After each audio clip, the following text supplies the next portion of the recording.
کیا آپ یقین کر سکتے ہیں کہ ایک فیس بک چیٹ 7 سال کا ساتھ اور پھر ایک ایسا چونکا دینے والا اختتام جس نے فلموں اور ڈراموں کے اسکرپٹ کو بھی پیچھے چھوڑ دیا۔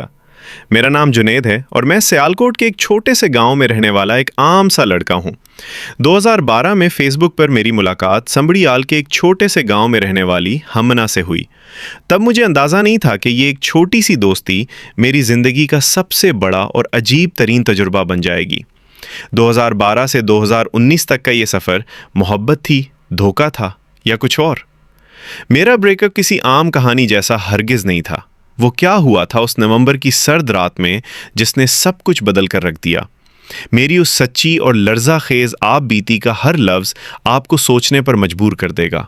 چلیے میں آپ کو لے چلتا ہوں اس کہانی کی طرف جس کا انجام آپ نے پہلے کبھی نہیں سنا ہوگا۔ کیا آپ نے کبھی کسی ایسے شخص سے محبت کی ہے جسے کبھی دیکھا نہ ہو؟ ایک ایسا رشتہ جو فیس بک کی اسکرین پر پنپتا رہا۔ 2012 کا وہ دسمبر، میری زندگی کا وہ موڑ جہاں سے محبت اور مصیبت کا سفر ایک ساتھ شروع ہوا۔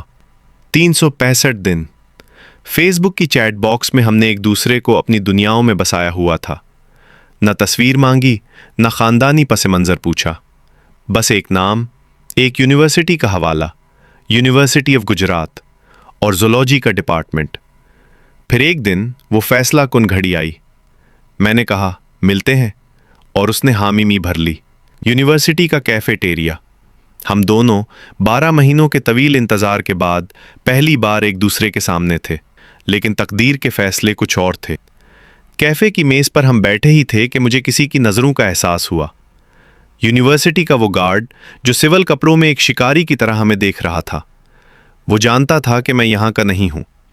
اس کے آنکھوں میں غصہ تھا اور مقصد صرف ایک، آؤٹ سائڈر کو پکڑنا۔ کافی دیر تک وہ مجھے گھورتا رہا، اور پھر وہ لمحہ آ گیا جس کا مجھے ڈر تھا۔ وہ اپنی جگہ سے اٹھا اور میری طرف بڑھنے لگا۔ اس کے قدموں کی چاپ میرے دل کی دھڑکن بڑھا رہی تھی۔ وہ میرے بالکل قریب آ کر رکا اور اس کی آنکھوں میں ایک عجیب سا سوال تھا۔ اس نے کسی تعارف کے بغیر ایک حکم بھرے لہجے میں مجھ سے کہا، اپنا یونیورسٹی کا کارڈ دکھاؤ۔ ہر بار جب وہ یہ جملہ کہتا، فضا میں تناؤ بڑھتا جا رہا تھا۔ وہاں موجود لوگوں کی نظریں ہم پر تھیں۔ مجھے محسوس ہو رہا تھا کہ جیسے یہ کوئی معمولی بات نہیں، بلکہ ایک ایسا جال ہے جس میں میں اور وہ لڑکی دونوں بری طرح پھنسنے والے ہیں۔ بار بار اس نے ایک ہی سوال دہرایا، اپنا یونیورسٹی کارڈ دکھاؤ۔ میں نے اسے کہا، میرے پاس کارڈ نہیں ہے۔ میرا یہ جواب گویا اس کی انا پر چوٹ تھی۔ وہ گارڈ اپنی جگہ سے ہلا، اور اب اس کی نظریں مجھ سے ہٹ کر اس لڑکی پر جم گئیں۔ یہ ایک خطرناک کھیل کی شروعات تھی۔ لڑکی نے ڈھال بن کر کھڑے ہونے کی کوشش کی۔ اس نے بحث کی، انکار کیا، لیکن وہ گارڈ اپنی ضد پر اڑا ہوا تھا۔ وہ کوئی عام گارڈ نہیں تھا، وہ ایک ایسا شکاری تھا جسے اپنی طاقت کا نشہ تھا۔ لڑکی کی آنکھوں میں صاف خوف دکھائی دے رہا تھا۔ وہ کانپ رہی تھی، لیکن ہار نہیں مان رہی تھی۔ پھر وہ خوفناک لمحہ آیا۔ گارڈ کی آواز گونجی، مجھے کارڈ چاہیے ورنہ ابھی میڈم رابعہ کے پاس چلنا پڑے گا۔ لڑکی کے لیے وہ کارڈ صرف ایک پلاسٹک کا ٹکڑا نہیں تھا، بلکہ اس کی عزت نفس اور یونیورسٹی میں اس کی ساکھ تھی۔ وہ لڑتی رہی، انکار کرتی رہی، لیکن گارڈ کی دھمکیاں بڑھتی جا رہی تھیں۔ آخر کار اس نے ہمت ہار دی۔ اس نے اپنے بیگ سے وہ کارڈ نکالا۔ جیسے ہی کارڈ اس کے ہاتھ سے چھین کر گارڈ نے اسے دھمکی دی، وہاں ایک عجیب سی خاموشی چھا گئی۔ اس گارڈ کے چہرے پر ایک فاتحانہ مسکراہٹ تھی، اور لڑکی کے چہرے پر وہ سناٹا جو کسی بڑے طوفان سے پہلے ہوتا ہے۔ وہ کارڈ چھین کر اس نے ہمیں ایک ایسی الجھن میں ڈال دیا تھا جہاں سے نکلنے کا راستہ صرف میڈم رابعہ کے کمرے کی طرف جاتا تھا۔ گارڈ کی جانب سے یہ دھمکی کہ کارڈ اب میڈم رابعہ سے لینا پڑے گا سن کر لڑکی بری طرح خوفزدہ اور گھبرا گئی تھی۔ اس کی پریشانی صاف عیاں تھی، کیونکہ اسے معلوم تھا کہ میڈم کا رویہ کتنا سخت ہو سکتا ہے۔ لڑکی نے گارڈ سے بہت منت سماجت کی کہ وہ کارڈ واپس کر دے، لیکن گارڈ اپنی ضد پر قائم رہا اور کارڈ لے کر چلتا بنا۔ اس کے بعد وہ گارڈ مجھے اپنے ساتھ لے گیا۔ اس نے مجھے دھمکی دی کہ یونیورسٹی کے گیٹ پر پولیس موجود ہے اور مجھے ان کے حوالے کرنا ہے۔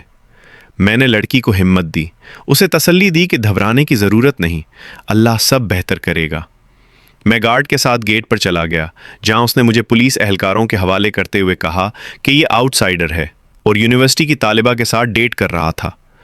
پولیس والے نے مجھ سے پوچھا تو میں نے سچائی تسلیم کر لی اور پوچھا کہ اب آپ کا کیا حکم ہے؟